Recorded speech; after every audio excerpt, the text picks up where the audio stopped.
Today we have a very special guest from Tampa. Stef and I met on X, and I really enjoyed his thoughtful post and wanted to get him on the show. Welcome to the Bitcoin Edge, Stef. Thank you for having me. My pleasure. So, do you prefer to go by Stefan or Stef? Yeah, so it doesn't matter. All of my name is Stefan, but everybody I know just calls me Steph, so it Okay, doesn't I really like that, matter. Stefan. Yeah, So, tell us a little bit about your background, where you're from, and what you're focusing on at the moment. yeah. So I'm from Seattle, Washington, born and raised. Never really did any traveling until maybe like around 21, and then, 2021, and then once I did for the first time, I went to New Orleans, and from there, I kind of just been traveling around, moving through whole. I've lived in a few states now, looking towards, moving out of the country within the next 12 months. And that's kind of how I want to raise my daughter, which is my main focus, just raising my family, spending time with my wife and my daughter.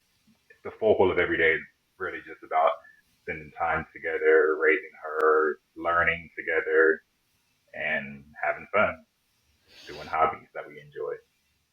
How wonderful that you can spend these important years with her. Exactly. Yeah, it's something that obviously you can't really do if you're living relying on fiat. And, that's kind of the downfall in many ways of like just the society in which we live in today. Everyone outsources their raising their child to tech or to cartoons or some form of thing that is really just preying upon them. So, is Bitcoin part of the reason why you have this time, money freedom? Yeah, it's a huge part of it. I would say just investments as a whole. Yeah, just being in the markets, I got involved in the stock market and crypto like in like 2016, 2016, 2017. And yeah, just building from there and now kind of having, you know, a certain sense of freedom, um, to kind of and focus on what's most important. Wonderful. Was your background in finances and investing? No, I don't even know how to describe my background. My background, I'm really just self-educated. Like I'm a curious person. You'll be hard to find somebody more curious than me. So I go down rabbit hole after rabbit hole, just teaching myself things from software development to history, art, food, nutrition. Like I'm a really good nutritionist. Like workout and exercise is a big part of what I'm all about, and I see that you kind of do that as well. So yeah, just following the smartest people in every field.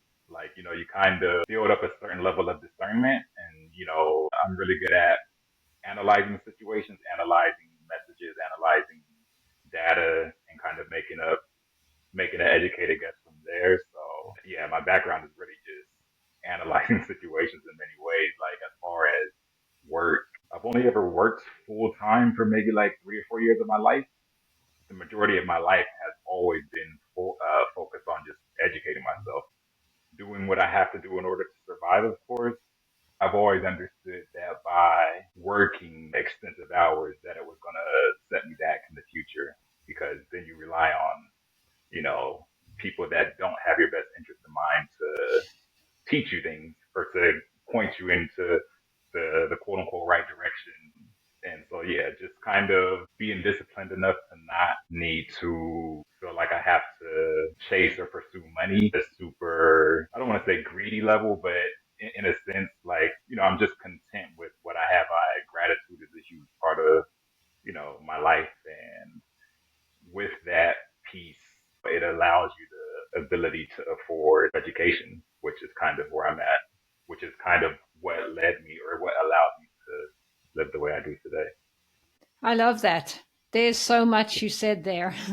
I love that today. you talk about gratitude because I went through a dark time in about 2017, and the way I got myself out was gratitude and studying some of the wonderful people on YouTube and Bob Proctor. And I saw you had a post from Tom Bilyeu that said you can get all your education here if you're the right type of person, right? Because not everyone can do what you did, but if you want it, the information is there to do anything. So Right congratulations. at your But fingertips. where did your gratitude come from? I think gratitude for me is really just all about perspective and having overcome a lot, having survived a lot of situations that, if I'm being honest, I shouldn't have survived, I shouldn't have overcame. And also traveling to other parts of the world. Like the first country I went to by myself was Jamaica, and seeing the poverty that existed there, but also seeing like at a young age, I feel like everybody that's traveled now kind of says it, but it was like, yo, these are the happiest people I've ever seen. Kind of, and being curious to figure out how and why that is. And then seeing that, country after country. I went to Cuba, same thing. And you just start to piece these gems together and kind of understand that it's really about perspective. And also just being a student of global issues. Like, I'm very informed on, probably not to your level because you're from another country, but I'm very informed on just what happens in the world and the lack of opportunities that people have. And you understand that as an American, as somebody who is in many ways kind of going to a lot of other countries or having having policies that exploit or oppress these other people to give us, certain lifestyles here. You understand that it's almost your responsibility to, in many ways, buy Bitcoin, so because it allows them to kind of have a certain level of stability and the opportunity to monetize.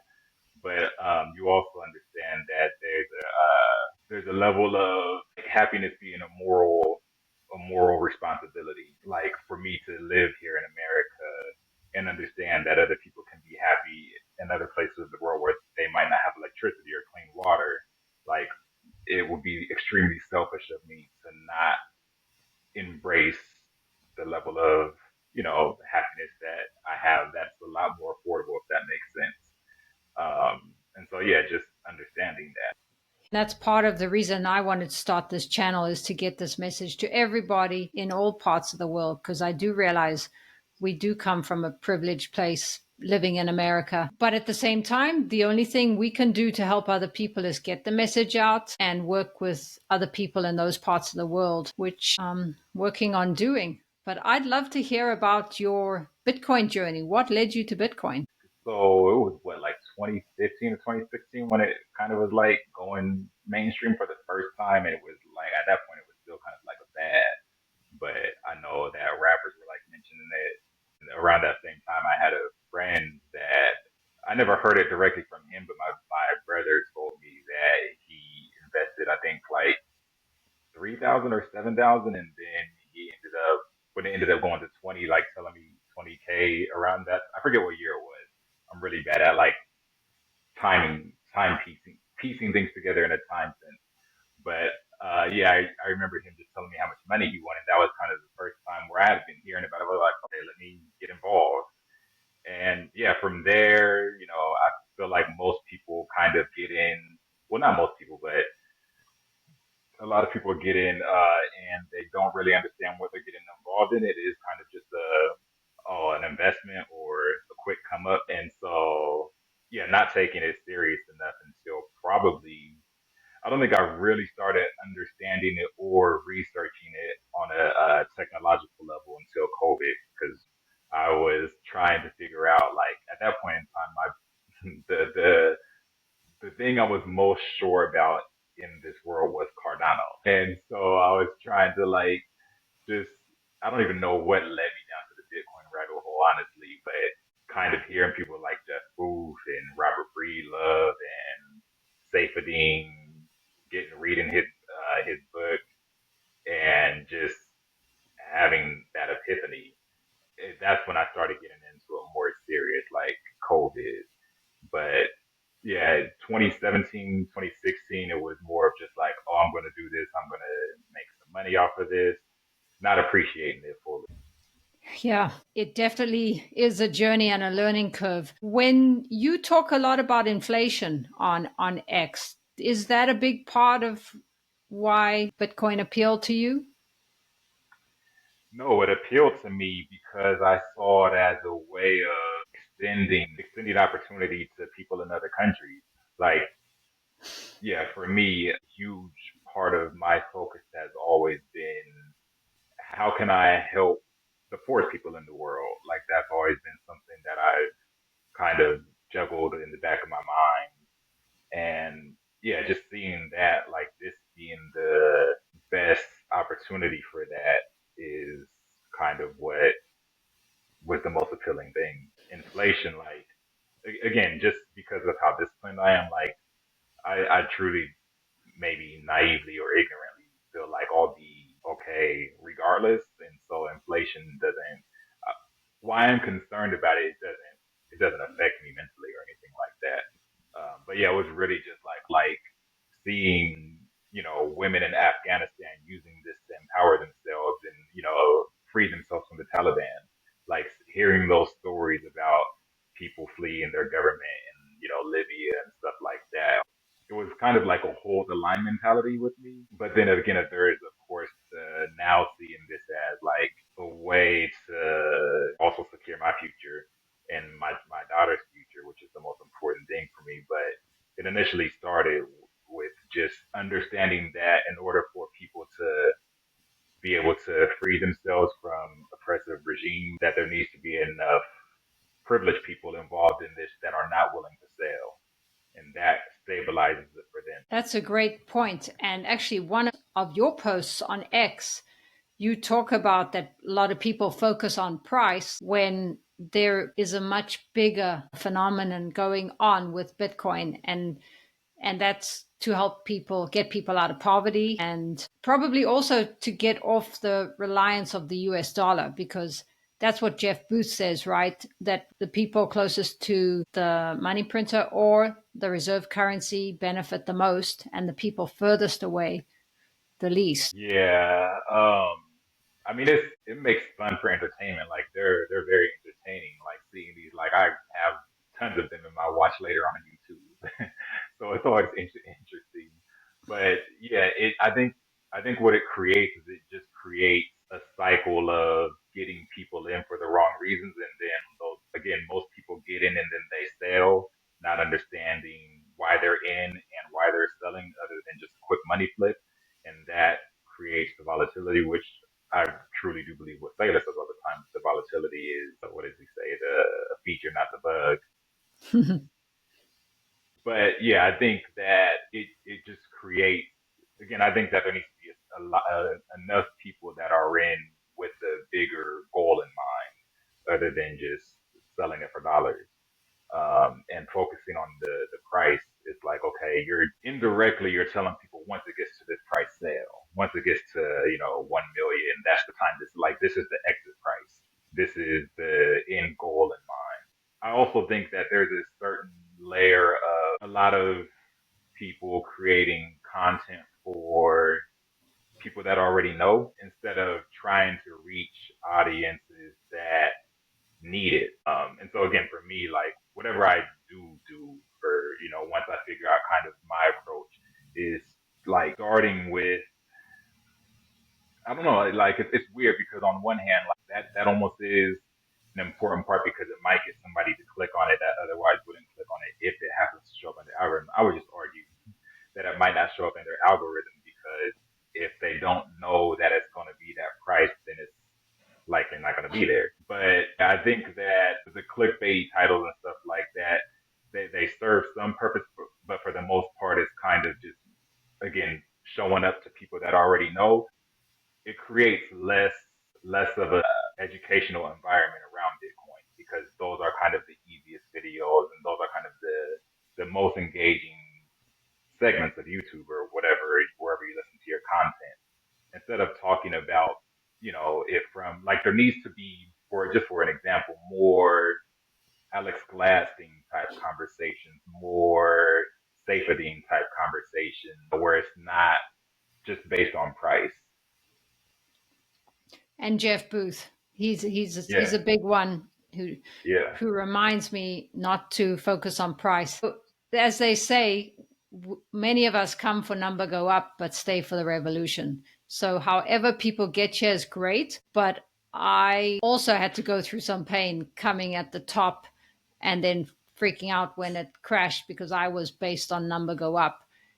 Now it's more of this is a whole new protocol that the world can adopt in time. And that's more what I'm trying to get the message out about.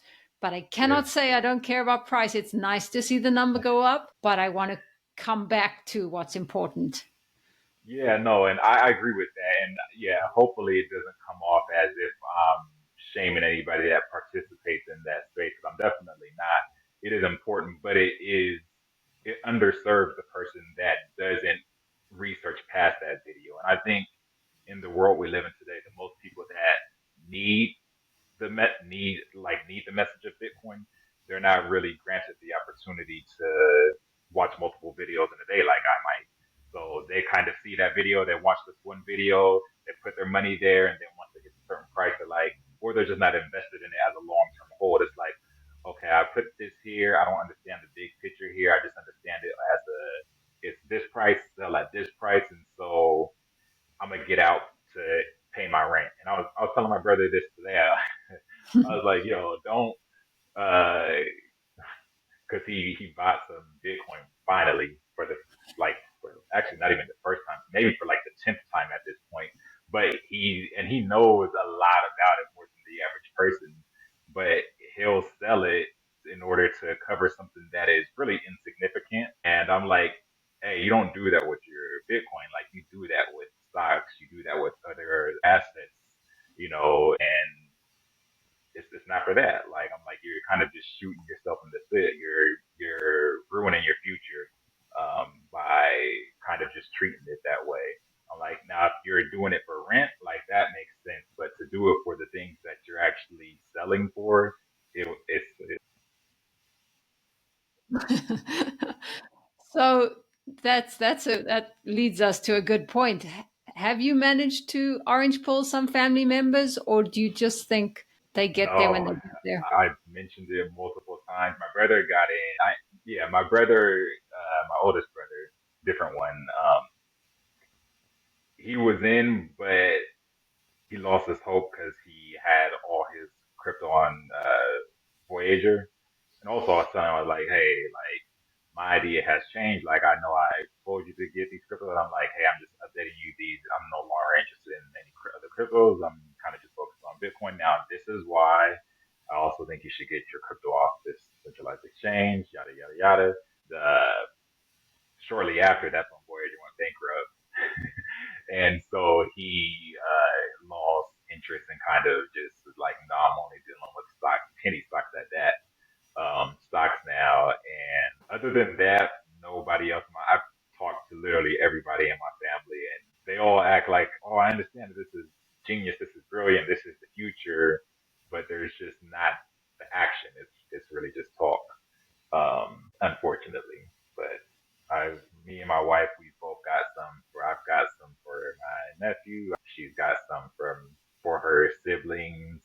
We're just like, hey, for your birthday, this is what we're doing, or instead of paying you, this is what we're putting your money in. And once you're 18, you'll have this.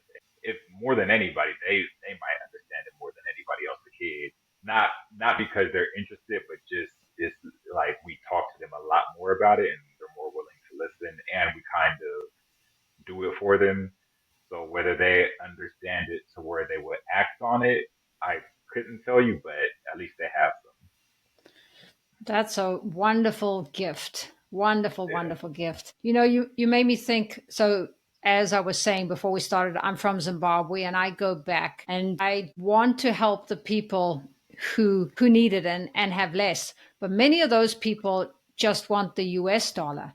And many of those people are just trying to survive week to week, month to month, and don't have extra to put in Bitcoin. So I think the best way to help them is to work with people on the ground there selling peer to peer. And because they don't want to be a part of the banking system, the banking system is so backwards and they take so much money, even more than here. We can get away with very little fees here if you keep the right amount. But yeah, so there's still some challenges to get to those people, but I am just moving ahead, doing the best I can and seeing what comes up. So, since you've gone down the rabbit hole, what is the biggest use for Bitcoin that you see going forward? Yeah, I think it's going to, yeah, I don't know, because now it's a political thing.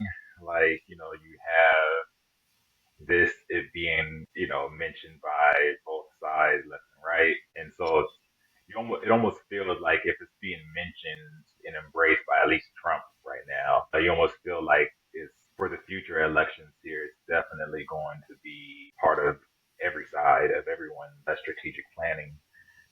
And so, with the ETFs as well, honestly, it kind of feels like it's going to just be the base layer of our money, not what it was, meant for, or arguably meant for, which was peer to peer, but more of like kind of what gold was like pre 20th century.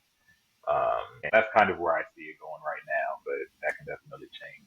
So, more of I a feel like store it's, of yeah. value rather than a payments rail. Well, I feel store of value, but also kind of just more so backing up fiat. You know how gold was. It just seems like it's going to inevitably it's going to be a thing that all countries pursue. The game theory is going to kick in, and all countries are going to try to get as much as they can in order to secure their future. It's going to be if you don't have it as a country, you are essentially, imploding. And so, yeah, I think with that, it almost becomes like backing up the fiat. My belief is sort of that because people in the government do so well and they make so much money by just being in that position, that they probably don't want everything going towards Bitcoin. But having some as a strategic reserve, I can see that, but not completely. I think they're going to fight having it as the main, because then we go to an honest ledger and, I don't know, you Yeah. have higher What, hopes for government. I mean, I wouldn't even say it's a hope.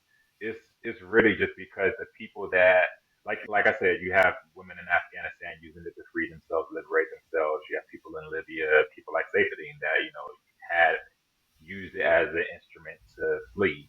And so while that happens, I think, if you look at people like in Zimbabwe or in Cuba, like I'm sure there's small sectors of these countries that have people using it on a peer to peer level. But for the majority of people, I just feel like they don't have the opportunity to fully understand it, the opportunity to fully learn it. And with that, it just becomes almost a way of not literally pricing them out, but figuratively pricing them out because, I have a friend that lives in Washington and they're like, is it, they're like, it's at 60 something thousand. Like, isn't this too expensive? And so figuratively pricing them out because they can't, by the time maybe they do understand it, they're just like I missed it. And so as you have people that come to the conclusion of, oh, I missed it, why do I need to buy this in order to trade on a peer to peer level? And so I think that thought process, which seems to be most likely, I think that thought process makes it just leads to governments continuing to buy. BlackRock's going to keep buying, Fidelity is going to keep buying, El Salvador is going to keep, MicroStrategy is going to keep buying. And so I think I think it's eventually going to become a big player game. And as that happens, I think people that didn't get in, I think their lives will improve because we do live in a more honest system. But yeah, as far as the peer to peer, like while I would like that to be the future, it doesn't seem as if I don't see how we get there based on it being at six. Like hypocrite. I think by the end of this year it's going to be 100, and I think just seeing 100,000 if I'm a poor person, like you know, I remember when I seen the price of Berkshire Hathaway a few years ago, and I was just like, oh, like I can't invest in this. Thank God I didn't. But just seeing that hefty price tag, you're not incentivized to put money in it. And do you think that's because people think they cannot get one Bitcoin, so they don't want to put money and get partial amount? Yeah. The other There, barrier to entry that I see is the self custody. A lot of people say to me, when's that going to get easier? Over time, that will get easier, I think. And Jeff Booth says that in order for Bitcoin to survive, it must become a payment rail because it needs to. And he says that in the interview that I did with him. And he says it will because we're going to develop layer twos and layer threes on top of Bitcoin, where they are available now, but not enough people know how to use them. So maybe it's going there. But for maybe, now, yeah. yeah, for now, Yeah, I most mean, of us. that's something I definitely want to look more into. Like I said, I kind of go down all rabbit holes. So, like, I'll be focused on something for like a couple of days and then I'll totally lose track of it. But yeah, that is something that I want to look more into. I was at one point layer two, layer threes, etc. And I think it is, I think it's extremely important for those to, I mean, the sooner the better, of course, right? But yeah, I would be interested to I can't really speak to that, but I think there is some promise that will come out of there that will make it more accessible for people. But again, just knowing the psychology of, like, I don't come from, good socioeconomic background. And so really just knowing the psychology of, poor person in America, but still poor people. And also like my wife is Dominican, so her whole family is in DR. We go there and interacting with them, seeing their struggles, having conversations with them on cryptocurrency. When we go to other countries, we talk. She speaks Spanish, so I have conversations with people and kind of seeing where they're at. When it comes to crypto, it is a dollar thing. Why that's my thought. I'm all for it being used on a peer-to-peer level, like and for people not being in fear of the price. Like Sailor says again, like when is it a bad time to invest in Manhattan real estate? You know, like this is that on steroids. And all assets are falling long term against Bitcoin. So, yeah, Exactly, when is it a bad time? It's good exactly. to know the cycles because it makes more sense to buy in the bear market than at the top of the bull. But long term, you'll be okay. Sure. You mentioned that your wife is Dominican. What countries would you consider moving to? And would Bitcoin factor into your decision? When you say what would Bitcoin factor into my decision, what do you mean by that? Like El Salvador? Yeah, favorable tax laws or favorable Yeah. Bitcoin adoption. So not necessarily. I mean, I'm interested in visiting El Salvador. I'm also interested in visiting, which is weird. I haven't yet, but Puerto Rico. But the countries that are at the top of my list for right now, at least, is Spain, Mexico. Those are probably, and Costa Rica, which is where we met. So those are kind of my top three right now. I think she's interested in Spain as well, and I'm kind of selling her on Costa Rica. I feel like Mexico would eventually happen anyways because one of her best friends lives there. But yeah, those are kind of my three right now because we want our daughter to live in a Spanish speaking country first, like once we leave here, just to truly, have her language down, her native tongue down. That's important for us. I heard recently Costa Rica does have quite high use of Bitcoin. Yeah, there seems to be a lot of people going there that are like, Bitcoiners. So that seems interesting. Like I said, we met there. We didn't really, well, at least me, I wasn't a good traveler at that time. So I didn't really pay attention to too much of anything there at that point in time. But I do want to kind of see what it's like. And it's super close. So, that's another thing we're considering. That's, as we make this big transition, we want to be it probably makes more sense to go there first, just because it is closest to where we're at, and that way it's more of a gradual extension from here. That makes sense. You mentioned that you like to protect your attention and focus. How do you do that? Yeah, just not being on social media that much off that much. Number one, like this is the most I've ever used Twitter. Like I had Twitter, I think since 2016 or 17. Well, X. But I really just started using it within the past 6 months on a more continuous basis. Even doing that, like I'm really only on there once or twice a week. I kind of do what I do, read some things, some good articles, see some good tweets, and then I'm off. Instagram, same thing. Like I'm on there maybe once a week, less than Twitter for sure. And I'm super curious. So it's hard for things that aren't educational to catch my attention in the first place. Like if it's not educational, if I don't see it being something that needs a deep analyzation, or if it's not challenging me intellectually, like it's, I don't know. I feel like been living this lifestyle for so long that I'm really just in autopilot. Yeah, it's really just second nature to me at this point, honestly. Like again, I focus on raising me and my wife and my daughter every day. That's priority number one. There on out, everything else is secondary, but the secondary is really just education and planning for the future. Yeah. So, family, health, Bitcoin. What are some of your biggest lessons from Bitcoin so far? That's kind of how pervasive the system we live in is.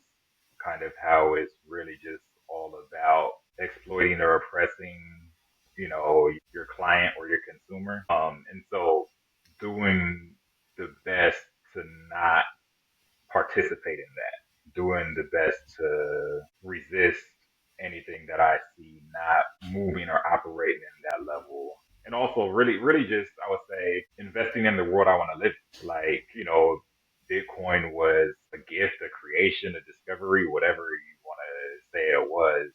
It was somebody or something offering their investments to us. And so, yeah, just investing in the world I want to live in, and treating it, being polite to strangers, all the little things that we overlook on a daily basis. Like really, just my main focus every day is when I die, if we shall die, AI, I might have something different to say. Is you know being dying with my daughter or my kid, knowing that I did everything within my power to make sure they didn't have to inherit the same corrupt world that I inherited. That's really my objective. And so every single day is me investing in a better future for them to live in, really. Like I know it might sound redundant and repetitive, but that I that's love it. really all I do. We go on the hikes, we go on the walks, we play tennis, we go swimming. You know, it's really just stuff like that every day. Taking her on vacations, all stuff that she's not, really knowing she's doing this. She doesn't know she's on vacation right now, but we're on vacation right now. I love that. The experiences we have with the people we love is what makes life, right? And having Bitcoin and the means to be able to enjoy that time with our family or our friends on our time. That's a wonderful, Yeah, wonderful way you and put it. being of this generation too, I just see it as a lost art. Like so, even when I am on social media, like it's really just my life. Like pictures of us we go camping or we went camping, hiking, stuff like that. It's really me indirectly showing people that these are achievable, easily accessible things. Like again, I don't come from money. I wouldn't say I have a ton of money. I have, a good amount of assets, but liquid financial money, not that much. It's just a matter of being disciplined, not having a bunch of cravings, not needing to have a lot of entertainment because you're in a place of gratitude. You understand that your family is really all you need. Conversation, and so yeah, just trying, I hope to inspire people to focus on their internal peace first and then extend that to their nuclear family second. And that is Bitcoin really, like, in many ways healing and finding peace, finding happiness. Like these are things that Bitcoin allows you to achieve these things. Like it allowed me to achieve those things, like being able to work on, myself, being able to, things that indirectly Bitcoin has enabled me to strive for. It gives us time. That's really, it gives us our time back. You're Now, how do right. we Gives use that. that time? A lot of people use that time scrolling, and I'm kind of here to hopefully disrupt the algorithm and say, get offline, like stop scrolling, go do something of this nature, go on a hike, go play a sport, do a puzzle. Like, we do puzzles. Who still, like just sit in silence. That is like, there's so much power in that. Reflect, you know, unpack things that you may have not unpacked that you experienced when you were a child. Like these are, and many of these things for me came from leaving Seattle. Like once I left Washington, it was nothing but silence because you don't know anybody, like wherever you live, when you first moved there. So I was forced to do these things. I was forced to, reflect, to analyze situations, to meet new people, to discover who I am, to discover who you are, discover what love is. Don't accept what love has been taught to you to be. Truly discover what it is, discover what kindness is. Like, I was having a debate with somebody else, like kindness isn't just giving somebody whatever it is they ask for. Kindness is difficult conversations with somebody. Kindness is telling people no because that's your truth. Kindness is empowering people instead of enabling people.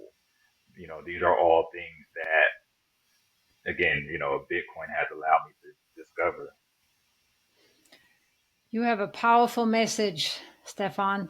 And you just remind me delayed gratification, because many of us who start seeing what sound money is in Bitcoin, we don't want to buy things today that could go to Bitcoin, and also not participating so much in the consumer society, because there's more important things in life, like spending time with family, spending time in nature, spending time with yourself. Like you said, very powerful message.